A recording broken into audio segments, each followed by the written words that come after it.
Bienvenue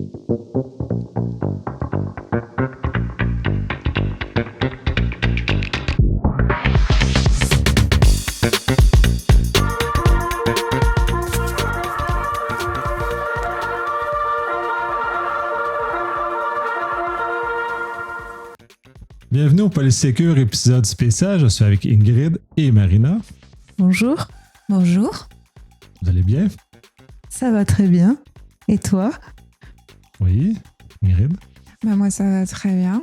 On t'a accueilli sur notre petit lieu de travail et de chercheurs.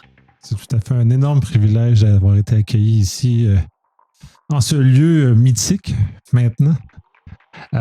Et justement, en ce lieu mythique, on va aborder un sujet complexe et amusant. Comment on réussit à prévoir l'imprévisible en cyber et comment le fait d'aborder tous ces éléments-là à l'intérieur d'un cadre PSSI, comment les humains sont rigides ou psychorigides pour faire un clin d'œil et comment on arrive dans cette situation-là et comment on peut se sortir de cette situation-là pour aller ailleurs et justement améliorer notre posture cyber et incidemment notre posture humaine. Comme tu le sais, nous, on est très axés sur réduire les vulnérabilités associées aux facteurs humains et on est convaincu que l'humain n'est pas le maillon faible et qu'il peut devenir le maillon fort. En ce sens, en fait, sur la gestion de l'imprévisible, on travaille autour d'un triptyque qui nous tient à cœur, qui est percevoir, prise de conscience, agir, réagir, interagir. Et finalement, on se place beaucoup sur la prévention. Et la gestion de crise cyber est gérée par plein d'autres personnes et on leur laisse la liberté de gérer la crise cyber. Mais on pense, et c'est ce qu'on soutient, c'est que de travailler principalement sur la prise de conscience des enjeux et de la déculpabilisation de l'individu pour travailler par une fiabilisation sur le collectif, sur de l'amélioration continue, sur toutes ces règles de fiabilisation par le collectif qui sont très bien maîtrisées par Marina et les sciences de gestion. Donc, on va pouvoir travailler sur comment j'accompagne mon collectif, ma masse, mais comment j'accompagne aussi mon leader, comment j'accompagne mon manager, parce que le leader n'est pas forcément le manager. Et puis, on va aussi travailler sur tout ce qui est formel, informel, et puis à un moment donné, la gouvernance, parce que la prévention, c'est aussi une histoire de stratégie, de positionnement, de soutien de la direction. Donc la prise de conscience se passe aussi ici. Et donc, c'est comment cette gouvernance va pouvoir avoir une vision partagée pour pouvoir après, derrière, faire de l'humain le maillon fort. Parce que de toute façon, on le sait que seul, on ne peut pas grand-chose. Par contre, c'est bien à plusieurs, avec toute notre chaîne de partenaires, plus je sécurise ma chaîne, plus il y a des chances que j'évite la crise. J'aime bien l'idée de fiabilisation par le collectif. Pour moi, c'est un concept qui est nouveau, puisque j'ai pas navigué dans des milieux qui favorisaient ce genre de choses-là. Ce que tu mentionnais, c'est essentiellement c'est un corpus de connaissances qui est très fort au niveau militaire, puisqu'il est intégré dans certaines façons. Donc, c'est de ce réveil-là de comment aborder ces concepts-là et les basculer en cyber, justement pour, transférer la charge de l'individu vers le groupe, pour que le groupe aide l'individu à se diriger, à se placer dans cet univers-là pour prendre des choix cohérents et des choix, justement, qui ne fassent pas que l'individu ait le poids à lui-même de porter l'ensemble de la cyber sur ses épaules, parce qu'à l'heure actuelle, ce qu'on a tendance à faire, c'est que chaque individu, on le dit, on essaie de le qualifier de maillon fort, mais en faisant ça en même temps, on le qualifie, on met tout le poids sur l'individu et non sur le collectif pour mettre ça en œuvre. Donc, ça devient un fardeau immense. Et pour beaucoup de gens, ils préfèrent se déconnecter de ce fardeau-là, littéralement. Donc, de sortir de l'équation, au lieu d'embarquer dans le volet collectif que j'aime vraiment beaucoup comme approche, parce qu'on vient diffuser la charge sur l'ensemble. Donc, on est là pour s'entraider et non dénoncer ou agir de façon individuelle puis culpabiliser l'autre, même si on essaie de l'en faire de maillon fort. Là. Concernant le collectif, moi, en tout cas, ce qui est fondamental, je pense, pour moi, d'un point de vue management et organisation, c'est déjà d'avoir une connaissance de son organisation. Ingrid parlait tout à l'heure du triptyque, effectivement, de percevoir, de prendre conscience pour pouvoir ensuite agir, réagir, interagir. Ça suppose, dans un premier temps, d'être en capacité, finalement, d'identifier quels sont les atouts, les faiblesses, les opportunités et les menaces aussi d'une organisation. Donc, ça suppose d'avoir vraiment une bonne connaissance de l'environnement interne. Qui sont les personnes avec qui je travaille? Quelles sont leurs compétences, leurs connaissances?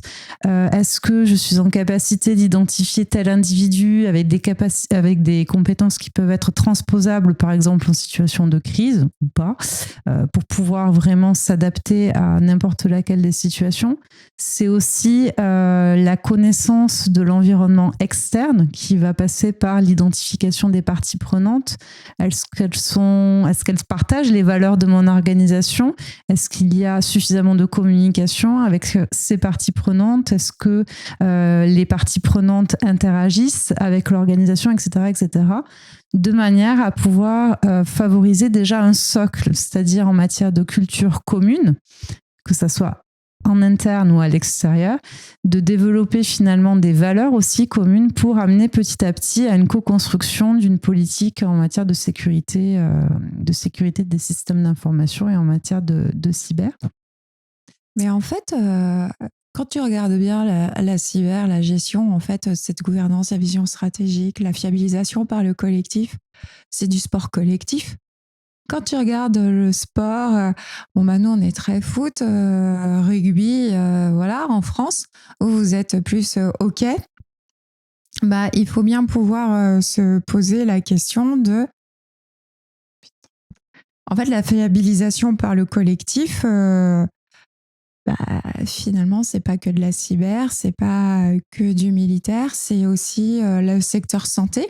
C'est de la prise en charge pluridisciplinaire, c'est apprendre à travailler avec l'autre. Donc, tous les flux d'informations, de communication, c'est savoir communiquer, c'est avoir conscience de l'impact de mon travail sur celui des autres. Donc, toutes ces petites choses qu'on sait faire dans les cœurs de métier, qu'on soit dans le sport collectif, qu'on soit dans la santé, qu'on soit dans différentes filières, comment je les transpose finalement sur la question de la numérisation, puisque la cyber, c'est la numérisation. Et je pense qu'il y a vraiment un problème culturel. On nous dit qu'on est faible, que de toute façon on ne peut pas maîtriser, que c'est une histoire d'ingénieur. Non, en fait, c'est une histoire de méthodologie, de méthode de raisonnement et comment je gère une situation, comment je gère... l'imprévu, comment je gère les situations sous contrainte, les situations complexes. Et finalement, c'est une méthode de raisonnement. Et il ne faut pas chercher à anticiper et savoir avec précision ce que je dois faire. On peut prévoir des choses. Mais c'est une prise de conscience, c'est une méthode de raisonnement, c'est une capacité à réfléchir et à appréhender les signaux, qu'ils soient forts ou faibles, dans notre environnement. Et en fait, c'est très humain, puisque c'est apprendre à se reconnecter avec mes partenaires, savoir avec qui je travaille. C'est refaire du lien. Avec qui suis-je? Moi, qui suis-je? Mais avec qui je dois interagir? Qui sont-ils? C'est à un moment donné de revenir à l'essentiel qui est l'humain et détechnocentrer les discussions qui viennent créer de la peur, qui viennent créer du frein, qui viennent créer de l'enfermement et de l'ego en disant « Ah non, mais les autres sont dangereux, donc je me protège, je partage plus. » Et quelle perte d'efficience, quelle perte de performance, quelle perte d'opportunité. Et c'est anti-business tout ça. Effectivement. Puis j'aime bien aussi l'approche volet de la sûreté qui a une culture qui permet justement d'amélioration continue où chaque personne dans le système est là pour aider ses collègues, mais est là pour aider le système aussi si quelqu'un voit une anomalie ou un danger en devenir. En sûreté, l'employé se sent impliqué dans la mission d'améliorer la sûreté et non être comme un simple jeton, un chaînon dans cette séquence-là. Et je crois qu'il y a une chose qui est importante pour pouvoir favoriser le collectif justement et toute cette cohésion et finalement créer des synergies et des interactions entre les individus. Je crois que la chose la plus importante que j'ai pu observer, c'est déjà que le leader, finalement, le fondateur d'une entreprise, finalement, soit aussi dans cette dynamique-là et adhère aussi à cette politique-là et à cette culture-là. Parce que les équipes auront beau, par exemple, vouloir mettre en place ce type de politique et être dans des comportements de sûreté, si les fondateurs ne sont pas présents, j'ai pu observer que ça ne fonctionnait pas. Et je pense qu'il est vraiment nécessaire aussi que les dirigeants d'entreprise appuient ces politiques justement pour entraîner aussi les individus qui forment leur collectif.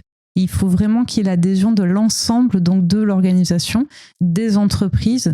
Mais le point de départ pour moi, ce sont les fondateurs et c'est par exemple le dirigeant d'une entreprise. Oui, et puis il ne faut pas oublier que quand ils vont travailler sur leur vision, on n'arrête pas de dire partagez votre vision, avoir accès à la connaissance. Si je garde la connaissance à mon niveau, c'est la problématique du petit chef. Le truc rédhibitoire pour l'efficience d'une organisation. La connaissance se partage pour pouvoir fédérer, parce que qui travaille, qui sont les exécutants ? C'est bien nos ressources, ce sont nos collaborateurs. Si à un moment donné, je garde la connaissance, comment eux vont trouver le sens ? Comment ils vont pouvoir adhérer, comment ils vont pouvoir s'engager, s'investir dans ma stratégie.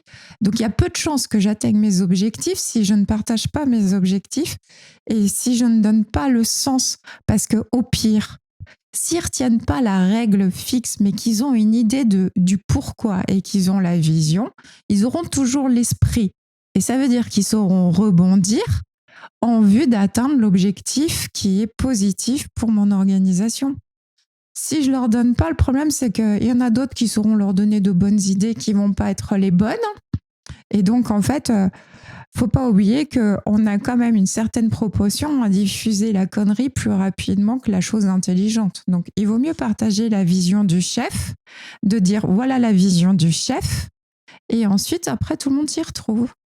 Et par rapport à la vision du chef, est-ce qu'il y a une question que je suis en train de me poser là, à l'instant T, peut-être aussi au-delà effectivement du chef qui va avoir tendance à trop vouloir diriger, à pas suffisamment déléguer, est-ce que une des clés, ça serait pas aussi que certains dirigeants acceptent aussi certaines peurs par rapport au risque numérique pour pouvoir ensuite favoriser tout le développement d'une culture en matière de sécurité.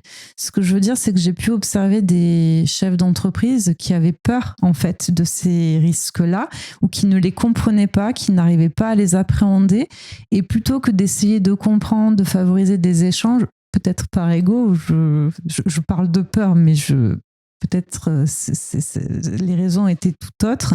Est-ce que ça ne viendrait pas aussi est-ce que le point de départ aussi ne viendrait pas, encore une fois, des dirigeants d'accepter aussi de ne pas détenir toute la connaissance et toute la compétence par rapport à ça ?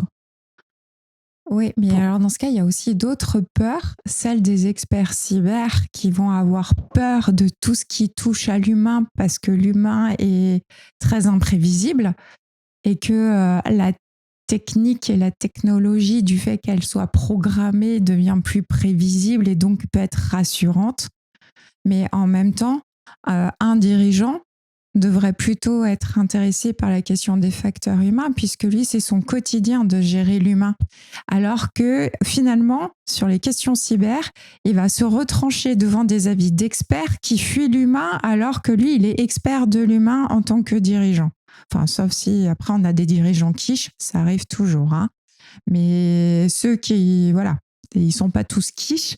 Et en tout cas, l'humain, heureusement, Voilà, l'humain est quand même la ressource première d'une entreprise et d'une organisation, quelle qu'elle soit, parce que sinon, en fait, on manage des robots et donc, dans ce cas, en fait, le robot va être un très bon exécutant et peu d'imprévisible quand même. Oui, il y a vraiment un sérieux problème de paramétrage, mais là, on en revient à un problème humain parce que le paramétreur est un humain. Oui, après, il y a aussi la question, mais effectivement, ils sont là pour... ils sont au contact de toute façon de l'individu et du collectif, ils sont là pour guider le collectif, mais après, il peut aussi y avoir parfois des écarts générationnels. On peut aussi avoir des dirigeants qui vont pas forcément avoir conscience de certains risques, qui ne vont pas vouloir peut-être les comprendre et s'en remettre, comme tu le disais, à des experts par rapport à tout ça, plutôt que d'essayer de déléguer à des personnes aussi en interne qui auraient peut-être la connaissance, la compétence, ou qui vont préférer balayer d'un revers de main le...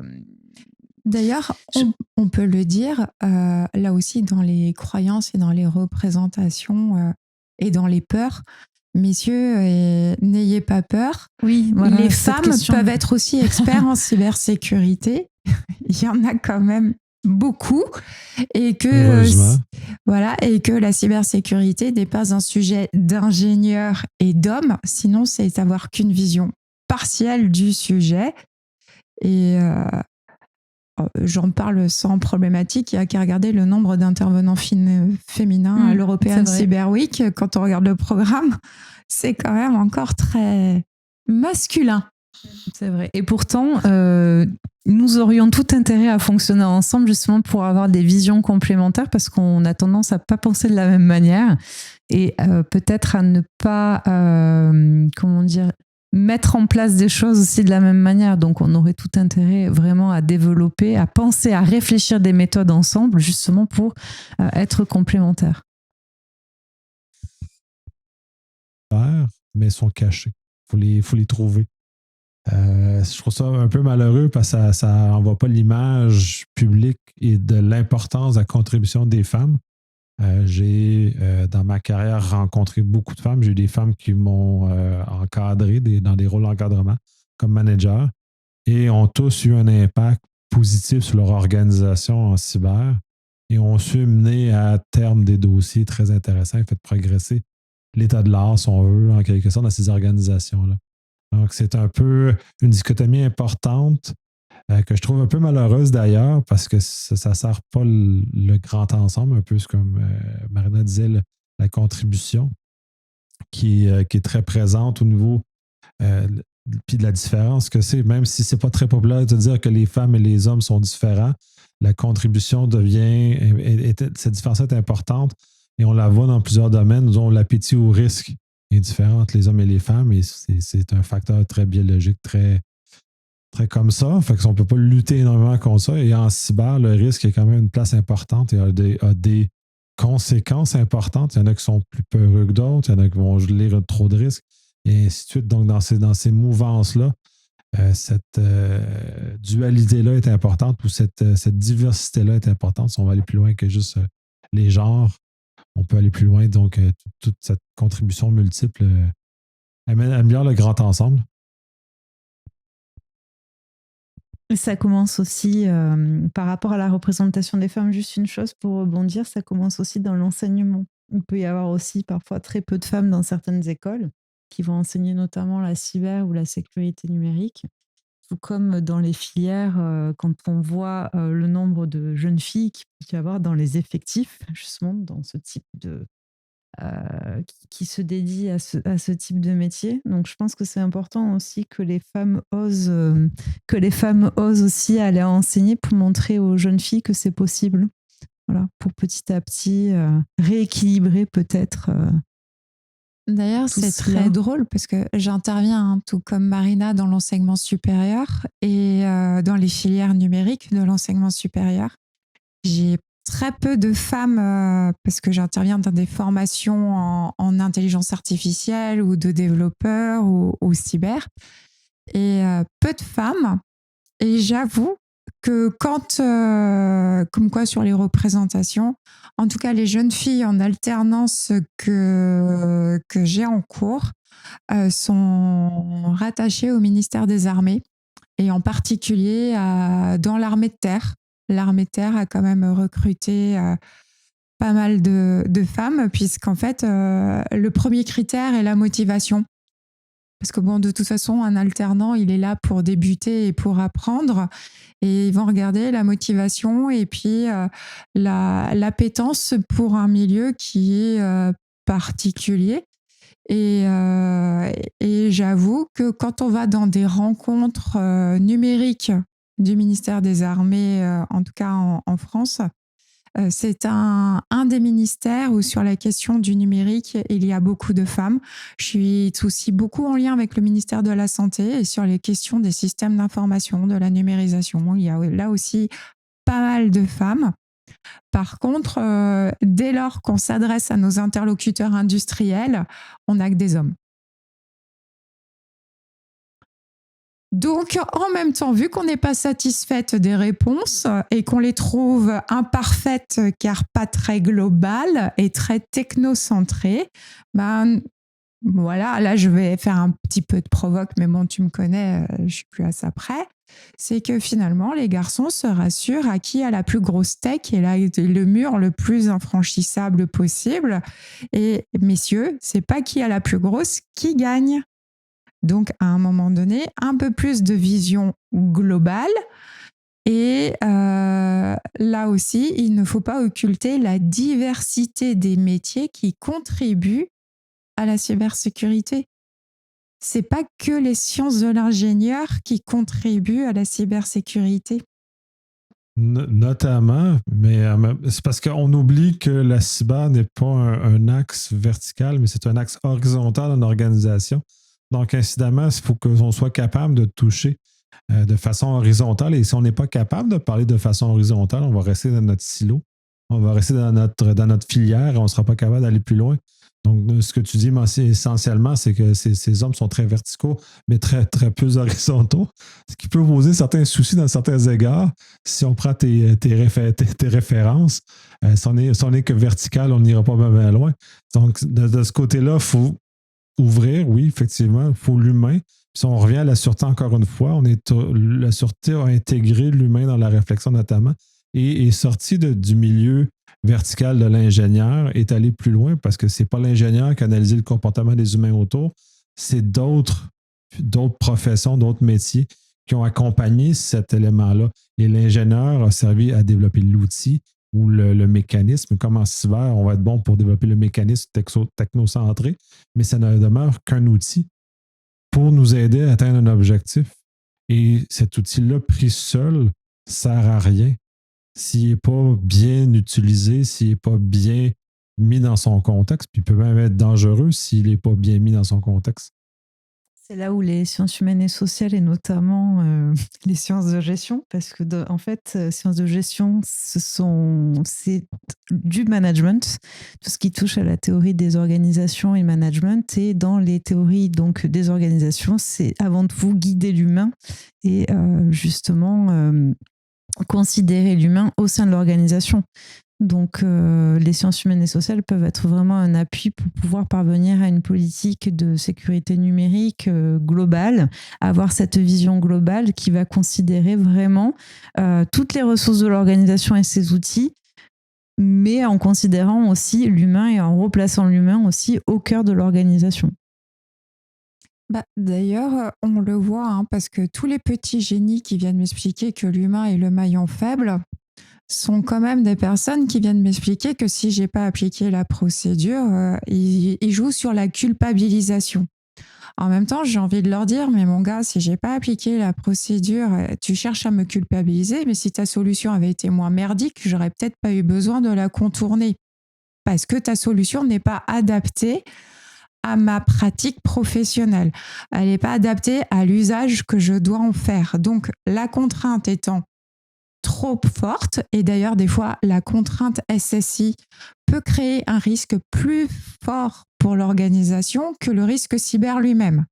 Donc, à un moment donné, moi, je me retrouve des fois sur des dossiers où la vision, je vous raconte même pas de l'anti-sexu, si je suis absolument pas sensuelle, pas intéressante et tout, c'est que je suis juriste et cyber. La psychorigide de base dans la définition du technocentré. Bon, à part ça, la psychorigide, elle commence à leur expliquer que leurs règles SSI, qui sont des documents internes, sont en fait dans ma hiérarchie des normes de juriste, le râle et pâquerette.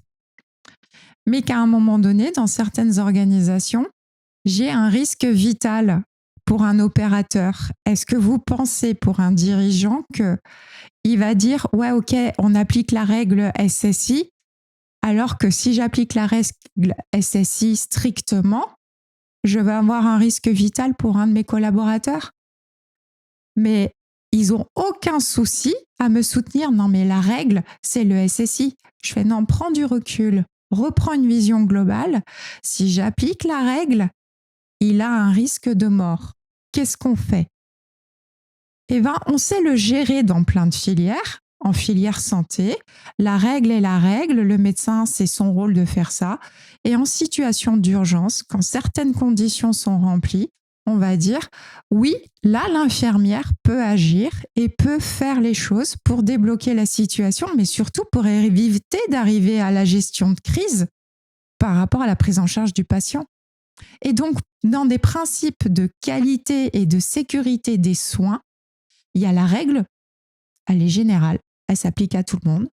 Mais dans certains cas, on met en place une procédure dérogatoire à la règle parce que justement, ça va permettre de prévenir et d'éviter une crise et de trouver une solution dans l'organisation pour éviter d'avoir un événement grave. Un événement plus grave que ce que la règle générale aurait voulu limiter. Et de toute façon, ça me fascine. Puis de toute façon, on en parlait en off. Qu'en cyber, on va préférer aller tout de suite en incident au lieu de gérer en amont, donc dans une forme de souplesse dans la règle générale ou un élément qui permet l'acte dérogatoire plus facilement et qui ne sera pas nécessairement puni. À l'heure actuelle, normalement, en cyber, on punit très rapidement l'acte dérogatoire parce que celui-ci est pris comme étant un affront à une règle. Et je pense qu'en termes de psychorigide, tu es à ce sens beaucoup moins que ceux qui tiennent à leurs règles avec aucune capacité dérogatoire. Donc, c'est complètement débile. Puis ça me fascine parce que vendredi dernier, au moment de l'enregistrement, vous regarderez la date, j'ai rencontré un individu qui parlait d'une firme d'expérience client et on a échangé là-dessus. Et moi, j'ai dit, au cyber, je pars toujours de l'humain vers le système et non du système vers l'humain. Donc, dès lors, j'assure toujours que l'humain est fondamental à la conception du système et le système entoure l'humain et non l'humain est entouré du système. Fait que on a juste le point de vue où on part, où on va. Et cette personne-là, elle ne fait qu'abonder dans le sens que je mentionnais parce qu'elle ne parle que de elle, son cœur de métier n'est que l'expérience client et comment celui-ci va améliorer l'expérience d'achat, par exemple. Et quand dans ce temps-là, il faut que l'expérience là en cyber soit d'égale qualité qu'on a le goût d'y participer à la cyber, au même sens qu'on a le goût d'acheter chez Amazon, par exemple, parce que c'est quasi trop facile. Il faut que la cyber soit dans la même réflexion. Donc, il faut qu'on ait réfléchi comment l'humain s'inscrit là-dedans et que de par lui-même, va accélérer et améliorer la cyber sans qu'on doive le frapper à grands coups de sensibilisation, puis à grands coups de campagne de phishing, puis le faire souffrir. Mais on est bien mieux d'avoir des systèmes qui vont justement spontanément faire émerger de la personne de la cyber et non d'essayer de lui faire rentrer dans la tête à coups de marteau. On en a déjà un petit peu parlé des fois dans d'autres épisodes, mais quand on dit qu'il faut capitaliser sur les atouts et quand nous, en tout cas avec l'équipe de chercheurs de Drift, on dit qu'il faut déculpabiliser l'individu pour libérer la parole et presque revendiquer un droit à l'erreur parce que c'est par là que commencera aussi l'amélioration continue, c'est qu'à un moment donné, quand les événements peuvent se produire dans une organisation, tout de suite, on vient accabler. Mais en même temps, on se rend compte que dans la sensibilisation, on est sur une stratégie de la peur. Donc déjà, à la base, on va leur rappeler que les sanctions. Mais je suis désolée, la cyber, nous peut-être parce qu'on est hyper... c'est pas qu'on est passionné, mais presque. C'est-à-dire qu'on trouve ça fun, on trouve ça passionnant, et parce que finalement, c'est tellement riche, tellement vaste, et que déjà pour en faire le tour, il y a de quoi faire. Mais finalement, si on a une vraie politique de sécurité numérique, finalement, on replace l'humain et en fait, on devient très humaniste et on a une vision plus positive de ce que pourraient nous apporter les technologies, mais c'est vraiment un changement de regard. Et quand les gens, d'un seul coup, on leur donne le goût parce qu'on va capitaliser sur leur marge de progression, plutôt que de leur dire « Ah là là, regarde, tu t'es pris au test de phishing, tu t'es encore viandé. » Donc en fait, il ne faut pas voir la cyber comme la distribution de claques, parce que ça, c'est contre-productif, mais plutôt sur la valorisation des petits pas et la valorisation des acquis pour motiver et encourager. Comment éduquez-vous vos enfants? Est-ce que c'est en distribuant des tartes toute la journée, en leur expliquant qu'ils sont mauvais, ou est-ce que c'est en valorisant leur réussite et leur progrès? Et même au-delà de ça, l'apprentissage se fait en faisant des erreurs. Et ça, c'est un élément très important, puisqu'on ne fait pas d'erreurs, finalement, on apprend peu ou pas. Et de là, en cyber, c'est compliqué de faire des erreurs parce que, surtout pour l'utilisateur final sur lequel il va avoir une claque, là, donc il va nécessairement cacher, donc il ne sera jamais capable de prendre de son erreur et de progresser et justement d'aller plus loin avec cet élément-là et comment l'humain apprend, c'est fondamental. C'est comme ça qu'on est constitué. On fait une erreur. Quand on est tout petit, on fait une erreur. On fait plus l'erreur 2 fois. L'erreur, on l'a fait mal, puis on continue à progresser. Les doigts sur la porte du four, on l'a tous fait, mais qu'une fois. Oui, mais en entreprise, l'erreur, quand tu parles d'erreur, je crois que c'est aussi culturel. C'est aussi culturel. Je suis pas certaine que ça soit encore quelque chose qui soit totalement accepté, justement, quand on souhaite transmettre des connaissances. Je pense que ça dépend aussi des pays, quelque part. Ouais, l'acceptation. Autant on est capable de le faire au quotidien, dans nos vies privées, autant dans la vie professionnelle et selon certains milieux, c'est parfois difficile d'accepter ce principe-là. Ouais, mais après, il y a erreur et erreur. Faut pas oublier que des fois, l'erreur, c'est parce que j'ai oublié de te former et de te sensibiliser. Oui, mais ça peut être aussi par un manque de... Oui, tout à fait, mais je pense aussi qu'il peut y avoir aussi parfois les causes par manque de moyens financiers, par manque de temps aussi, selon les secteurs. Tu peux très bien avoir des secteurs qui ont, ou en tout cas des structures qui ont complètement conscience que oui, elles peuvent être vulnérables maintenant, qui ne vont pas avoir forcément la capacité financière ou suffisamment de ressources en interne pour pouvoir, paradoxalement, trouver du temps pour former leurs équipes, ce qui est complètement contradictoire. On est bien d'accord. Alors, juste ça pour moi, je ne peux pas l'entendre. Parce que je suis une ancienne RH et pas former son équipe, c'est juste envoyer son entreprise dans le mur. Voilà, parce qu'il faut quand même dire qu'en cybersécurité, 80% des connaissances sont accessibles gratuitement. Oui, c'est le prendre conscience et qu'à un moment donné, je ne suis pas obligée d'envoyer en formation sur tout le monde sur 5 jours, plein pot. Je suis d'accord avec toi sur ce point. Mais en fait, c'est juste que là, le dirigeant n'a pas encore pris lui-même conscience des enjeux et qu'il ne sait pas, parce qu'il est encore sur une stratégie de peur et de crainte et de désinformation qu'entretiennent certains. C'est ce que je disais tout à l'heure. L'effet aussi, ça part aussi du fondateur, du dirigeant d'entreprise, d'avoir cette prise de conscience. Maintenant, t'as pas d'excuse sur ce truc-là parce que c'est pas ça, c'est non, mais une parce que là, moi, après, on arrive à l'observation, mais la presse, c'est d'ailleurs à chaque fois on nous le dit.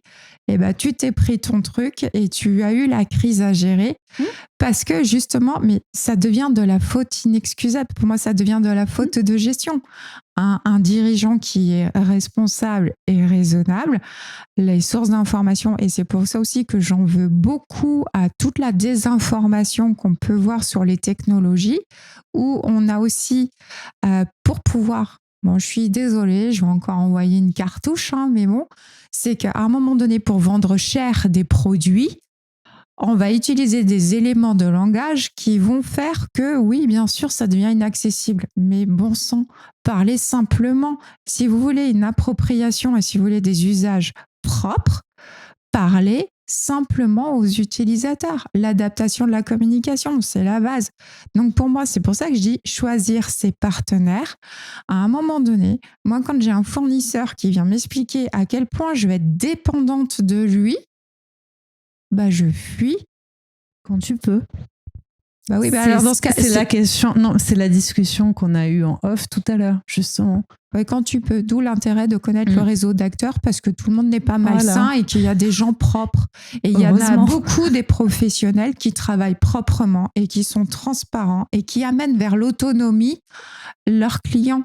Parce que à partir du moment où on ne respecte pas ce principe d'autonomiser son client, c'est que soit lui, il a choisi complètement d'externaliser en disant écoutez, je ne veux pas m'embêter avec ça, j'externalise et c'est un choix. Et donc, oui, bien sûr, il va être dépendant de son fournisseur.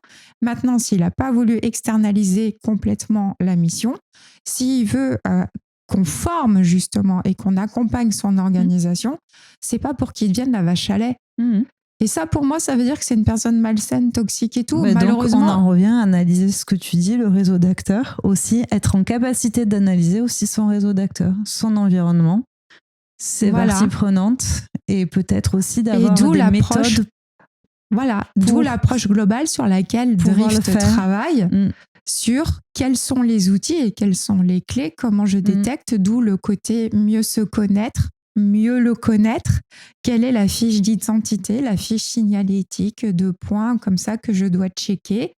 Pour moi, en fait, par rapport à mon besoin à moi, parce qu'il ne faut pas oublier que c'est le besoin de l'organisation et non le besoin du fournisseur. Et à un moment donné, il ne faut pas oublier que ce n'est pas au client de rentrer dans la case, c'est aux concepteurs et aux fournisseurs de prévoir un produit adapté aux clients. Moi, trop de fois, je dois intervenir parce que ce qui crée la vulnérabilité, c'est d'avoir des outils inadaptés. Après, est-ce que j'ai les moyens d'avoir du sur-mesure ? Non. Mais alors, dans ce cas, quelles sont les règles que je prévois en interne pour me dire je vais avoir un outil imparfait et quelle va être ma part d'acceptabilité, de contournement, de choses, pour qu'au final, entre mon organisation et mon outil imparfait, quel est le consensus ? Mais ça doit être réfléchi pour ne pas être subi. Ouais. Puis moi, dans ces éléments-là, et je partage énormément ça, ce que je trouve ironique, c'est que les malveillants s'adaptent à l'humain très rapidement. Les organisations, parce que on le prend comme des entrepreneurs, et qu'en enquête ont atomisé ou délégué certaines tâches de leur élément, eux vont s'adapter rapidement. Et c'est très fascinant que les organisations ne puissent pas suivre un modèle qui, je ne dirais pas de voler les clients, qui est le modèle d'affaires des malveillants dans ce cas-ci, mais de voir que ceux-ci s'adaptent rapidement parce que c'est un élément fondamental dans le modèle d'affaires des malveillants. S'ils ne s'adaptent pas à leur clientèle, ils la perdent. Parce que dans le marché conventionnel, nous n'avons pas cette régulation automatique qu'on devrait avoir dans le libre marché. Normalement, si on n'est pas capable de s'adapter à nos clients, donc d'offrir un service qui est adapté, donc aux humains, on va finir par disparaître. Dans ce cas-ci, ça n'arrive pas en cyber. On maintient en vie des principes qui, pour moi, sont désuets depuis des années, ce n'est pas des dizaines d'années, qui vivent dans un univers qui n'existe plus. Mais on maintient encore ces solutions-là. Puis en plus, on se défend contre des malveillants qui, eux, ont compris, eux s'adaptent. Fait qu'on se défend contre des gens qui font ce qu'on devrait faire depuis longtemps, puis s'adapter ou s'ouvrir sur l'humain, pivoter en cas d'erreur, c'est pas grave, on continue, on va faire essai, puis on va faire d'autres choses, on va on va changer notre modèle d'affaires, on va former nos gens, ou peu importe l'avenue qui est à la disposition, on va s'adapter. Et on est dans des organisations qui sont excessivement rigides. Et la cyber, tant qu'à moi, là, c'est le champion du psychorigide parce que si on essaie de déroger quelque chose, on a changé une PSSI, là, on parle d'années. Quand le malveillant décide de voir non, ça ne marche plus, dans 2 semaines, pouf, tout le système est changé. Quand nous, ça nous prend 2, 3, 4 ans changer une PSSI qui a une importance fondamentale ou fondatrice pour le fonctionnement de la cyber en entreprise, qu'on n'est même pas capable de bouger à la vitesse que les autres. C'est une compétition qui me semble injuste. Puis qu'on a cette rigidité-là qu'on affronte. Et puis, il faut arrêter de penser dans le cyber que tout est prévisible, parce que finalement, il y a beaucoup d'imprévus, puisque c'est là, cette fameuse part d'humain. Et c'est vrai que ce qui déstabilise nos technocentrés qui sont là pour développer des solutions, c'est qu'à un moment donné, on dit, là où il n'y a pas de solution, comment tu fais? Il ne fait pas, en fait. Alors que les sciences humaines et sociales, ils font. Donc, c'est un autre mode. En fait, c'est une méthode de raisonnement. Et en fait, quand on voit, comme pour les sportifs de haut niveau et tout, j'ai ma tactique, j'ai fait des schémas des schémas de jeu pour, si j'ai telle situation, je fais ça, je m'entraîne, je fais de la tactique et tout. Mais n'empêche que le champion, si on regarde, c'est celui qui a su saisir une opportunité. Il y a eu une part d'imprévu, il a su la saisir et il y est allé. Et en fait, là, c'est plutôt une méthode de raisonnement.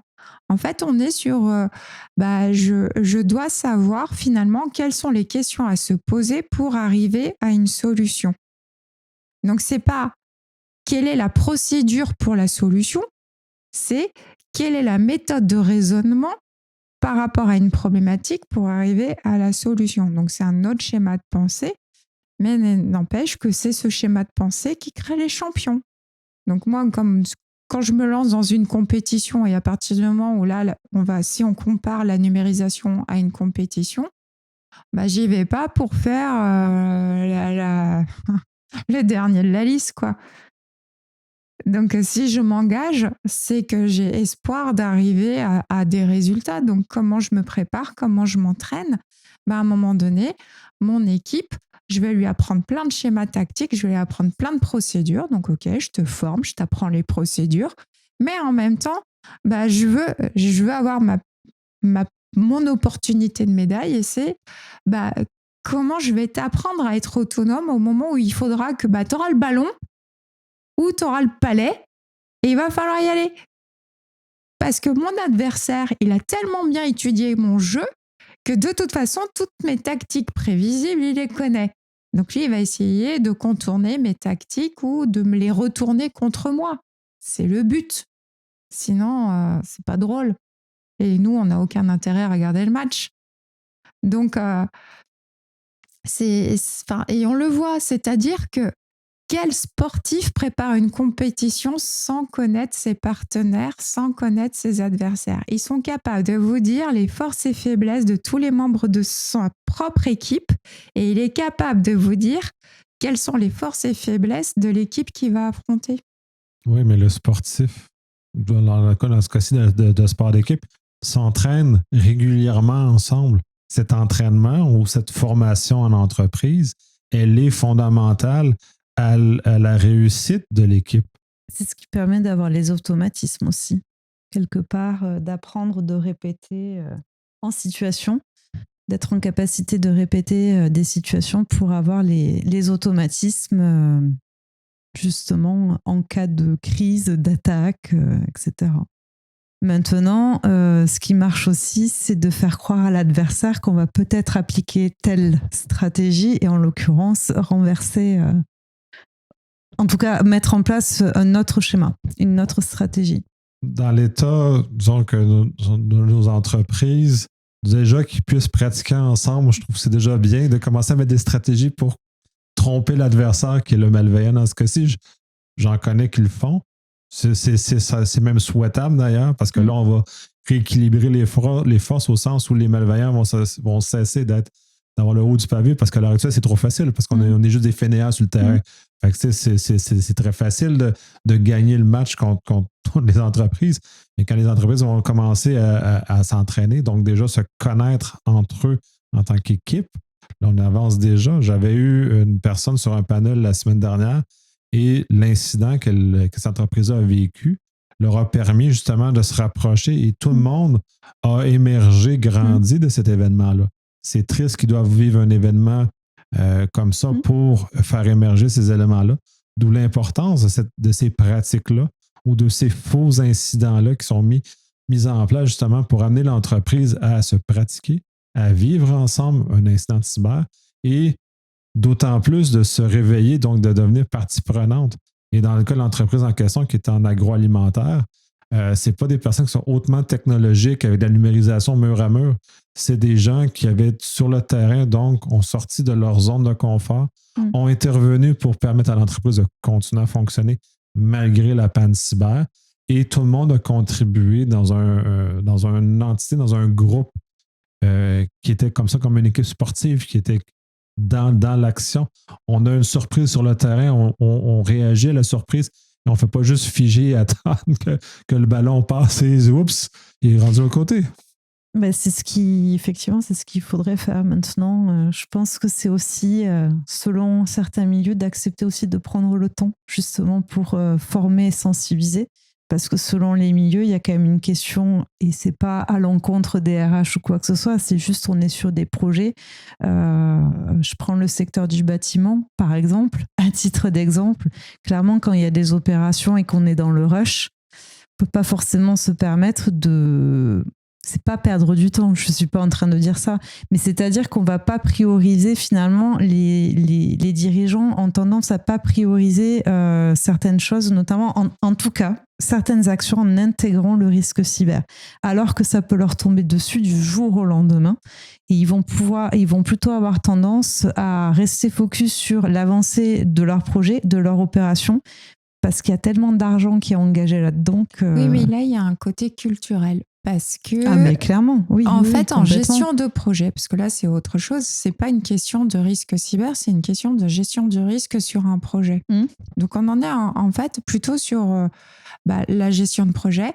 Et pour moi, on m'a toujours expliqué que au départ, il vaut mieux prendre du temps sur la conception et ce qu'on appelle la phase initialisation, pour que déjà, et ça on en a déjà parlé ensemble, la question du vocabulaire entre les différents métiers. Ne serait-ce que se comprendre, et parce que la base, mais le même mot en fonction du métier a des sens différents, qui fait que quand on est à un moment donné en conduite de projet, c'est là qu'on a les incidents parce qu'on s'était pas compris et qu'il y a des écarts et on dit mais c'est pas ce que je voulais. Bah ouais, mais en même temps tout le monde pense, c'est ce qu'on avait dit au début, c'est la nuit de noces, et tout de suite on se précipite sur la conduite de projet.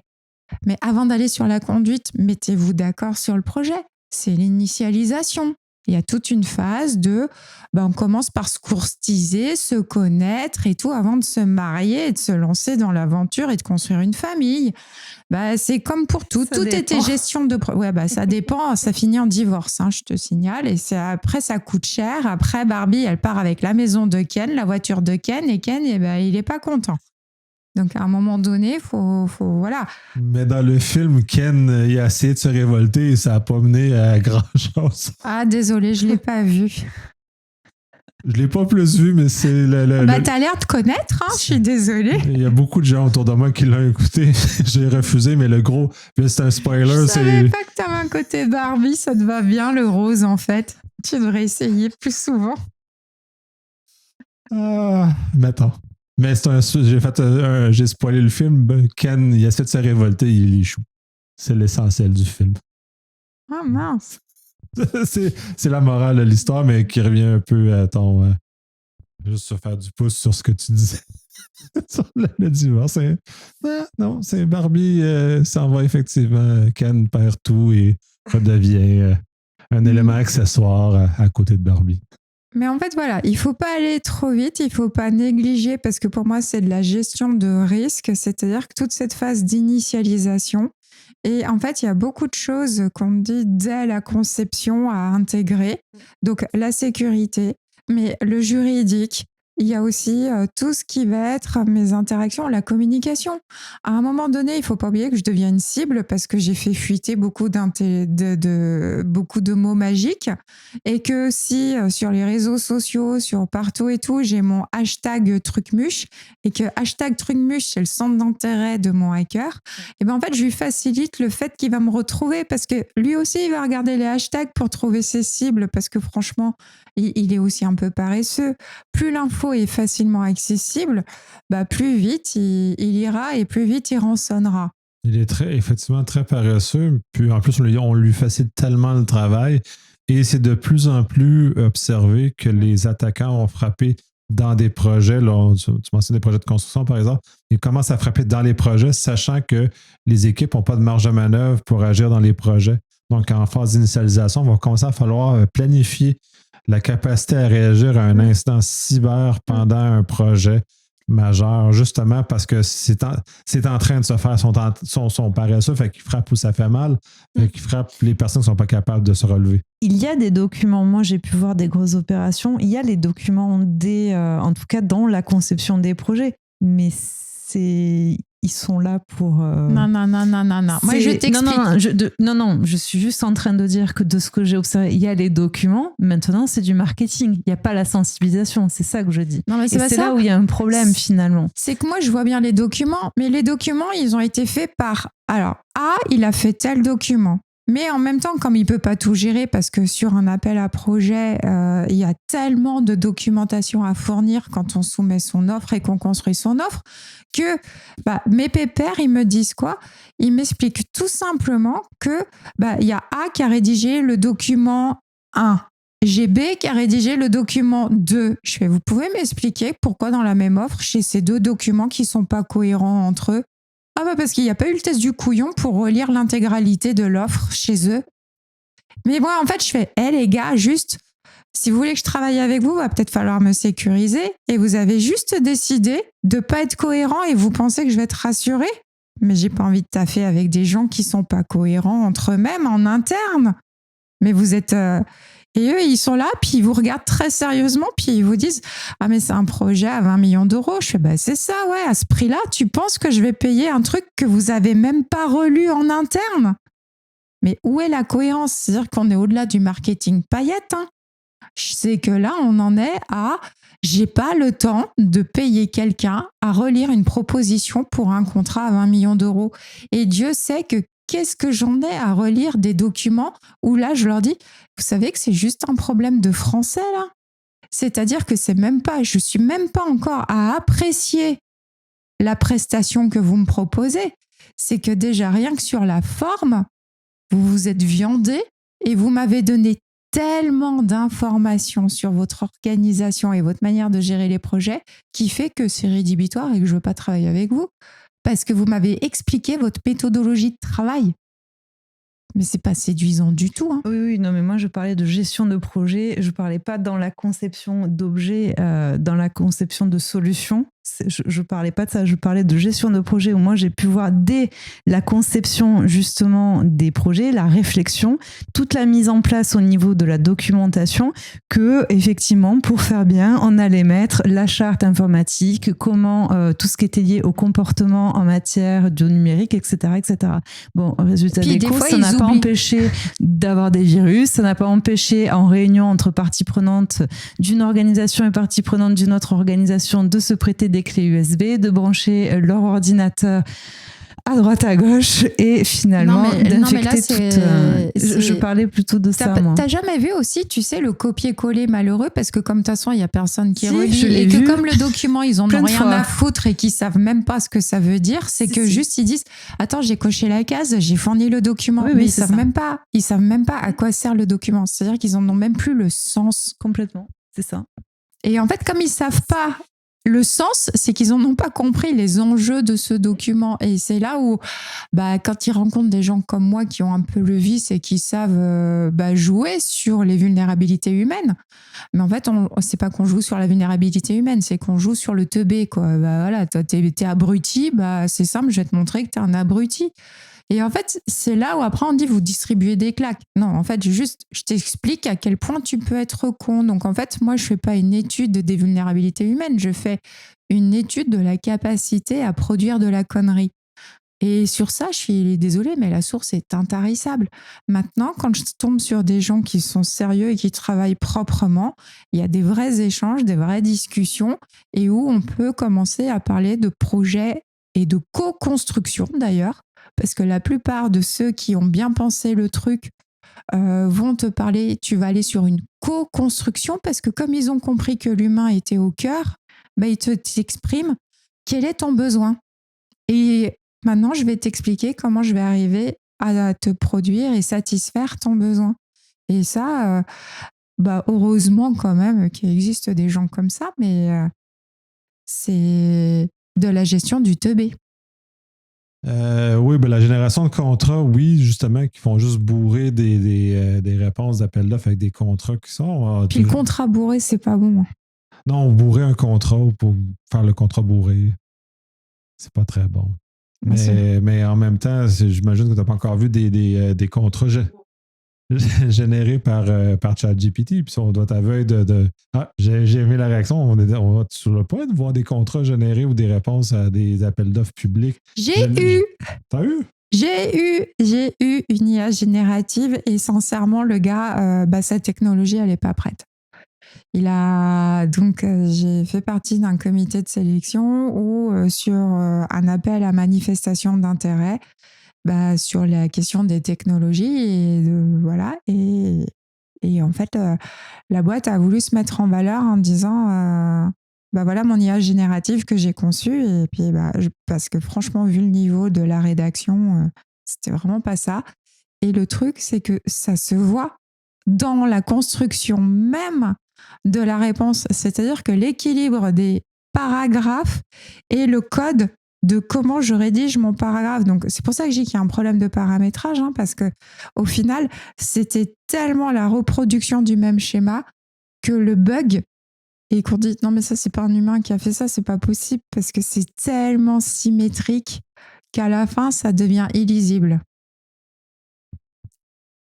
Oui, puis de toute façon, c'est comment fonctionne l'enchaînement en intelligence artificielle. Il va juste le LLM va juste rebasculer. C'est comme une espèce de chaîne un peu stupide d'enchaînement d'idées qui est symétrie dans ce cas-ci, mais même au-delà de la symétrie, la façon que l'enchaînement des idées se fait n'est clairement pas humaine. C'est l'humain, même le plus fou ne rédige pas de cette façon-là.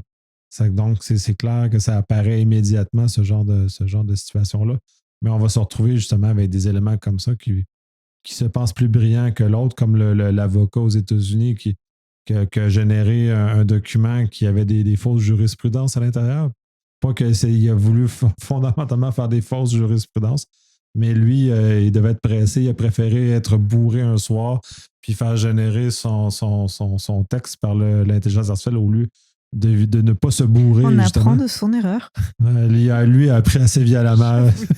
La conséquence était malheureusement un peu grave pour l'individu, mais c'est parce qu'on manque encore de maîtrise de cette technologie. Il faut développer les usages parce que la technologie en soi est très intéressante. Par contre, c'est comment je trouve mon équilibre dans la coopération homme-machine. Et ce qui est magique, et c'est ce que j'apprécie, c'est que finalement, sur des tâches qui nécessitent une intelligence et une réflexion et un raisonnement, la machine n'arrive pas à remplacer l'homme.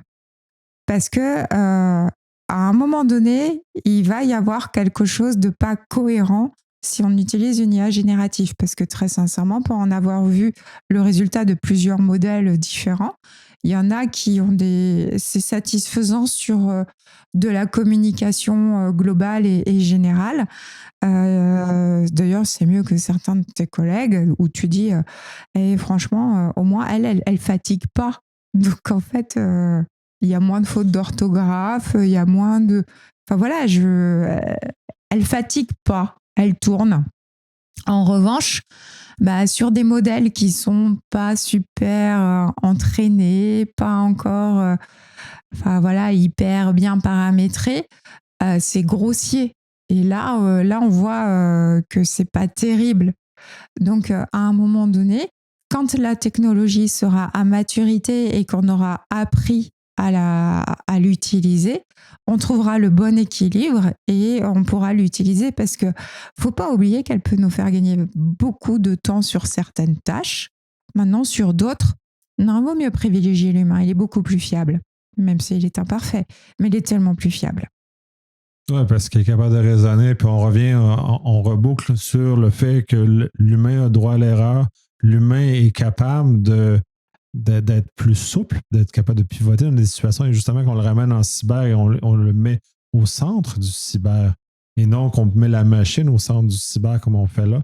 On donne la pleine capacité à l'organisation d'améliorer son SI de façon très importante en mettant l'humain là. Et en Sophia, l'exemple du AI dans ce cas-ci est très intéressant, mais nous montre à quel point ça dérive et que l'humain doit être recentré au centre des organisations parce que c'est quand même des organisations d'humains ensemble qui produisent un élément. Et donc, tout cet élément de coopération, pour reprendre un peu ce qu'on a discuté jusqu'à présent, si ce n'est pas présent, on a un problème, on n'a pas de cohésion dans nos équipes. Sinon, c'est du Fordisme ou du Taylorisme à l'excès, où on est juste en train de... Chacun plante son clou à la chaîne de l'autre et on est ça. On est juste finalement des machines, parce que le terrorisme est une représentation de l'humain, de la machine, que l'humain devienne une machine. Donc, c'est insoutenable, parce que l'humain n'est pas une machine. L'humain n'est pas capable d'agir comme une machine. Et il va être capable de créativité, il va être capable d'autres choses, d'adaptabilité. S'il y a une surprise, il va être capable. La machine va juste planter le clou à la même place, même si la machine est décalée. L'humain va prendre une décision, il va être capable de bouger et de suivre. D'ailleurs, quand tu parles de l'humain et de la machine, si l'erreur est humaine, bon, j'ai tendance à dire que souvent la faute est organisationnelle, mais notre société accepte plus facilement l'erreur humaine que l'erreur de la machine. Regarde les véhicules autonomes. Quelqu'un qui va avoir un accident parce qu'il va être fatigué, parce qu'il aura été alcoolisé et tout, c'est des choses qu'on est en capacité, même si on va condamner l'accident qui a eu lieu, on est en capacité de comprendre. Voilà. Le côté excusable de l'erreur, c'est autre chose. Mais par contre, le véhicule autonome, il n'a pas le droit d'être bourré, lui. On n'accepte pas ça. On ne comprendrait pas. On va dire, c'est quoi ce paramétrage tout pourri? Donc, en fait, là aussi, pour les organisations, à un moment donné, toutes celles qui seraient tentées de dire j'ai automatisé, j'utilise du high-tech pour répondre à votre besoin, j'utilise des technologies. Faites très attention parce que votre client sera en capacité de comprendre l'erreur d'un de vos collaborateurs humains. Par contre, la technologie que vous allez utiliser pour satisfaire le besoin du client avec la technologie bug, vous allez avoir un problème. Moi, en tant qu'ancienne DRH, je peux assurer que mes fournisseurs de systèmes d'information sur les logiciels paye, au moment de la paye, quand ça buguait, parce qu'ils m'avaient fait une mise à jour à la con au moment de la saisie des payes, mais quelle idée de lancer une mise à jour au moment de la saisie des payes? C'est technocentré. Exactement, c'est surtout qu'en fait, comme je lui ai dit, je vais faire une mise à jour sur le logiciel de ta paye, connard. Tu vas voir, parce que nous, il y a eu un gros problème en interne, parce que le retard pris, c'est un retard pris prêt pour... Enfin, vous voyez, il y a des conséquences humaines qui sont vraiment pas cool. Et en fait, eux, ils n'avaient même pas anticipé que si ça buguait, le fait de retarder le paiement de certains salaires pouvait mettre en difficulté des salariés qui allaient se retrouver à découvert avec des agios, avec toutes les difficultés. Et le problème, c'est comment après ils se retournent contre l'organisation en disant « à cause de mon employeur, je suis dans la merdouille ». Non, à cause du logiciel de ton employeur et du fournisseur. Mais là aussi, c'est pas une question d'erreur, c'est pour moi une réflexion non globale du produit que je livre et des conséquences de dysfonctionnement de mon produit pour mes clients. Donc pour moi, il y a un bug dans l'analyse de risque, parce que l'analyse de risque n'était pas globale. Ah, mais c'est encore d'oublier que l'humain n'était pas central à l'opération de la machine. Mais on revient toujours sur le fait, puis en cyber, puis dans ce cas-ci, cet exemple-là aussi est ça. Et représente ça, c'est que le système vit pour lui-même. Le système ne vit pas pour les humains qui servent à améliorer leur vie. On est vraiment dans un contexte où on est pour nous-mêmes. C'est complètement fascinant, tout cet élément-là.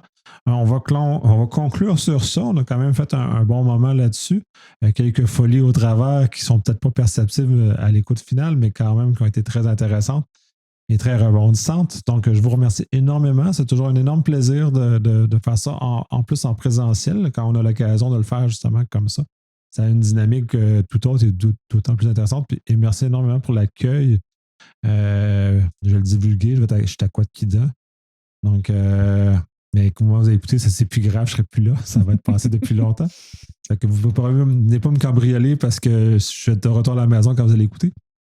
Mais merci énormément pour l'accueil. C'est très, je me sens privilégié justement d'avoir. D'être venu à l'Académie militaire de Saint-Cyr, Oui. Couët-Quidam. Oui. Ah oui, bah, c'est l'école de nos officiers et puis bah, c'est des partenaires du projet Drift.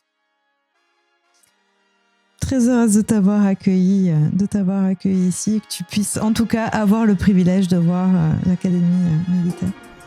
Merci. Et merci à toi.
We gonna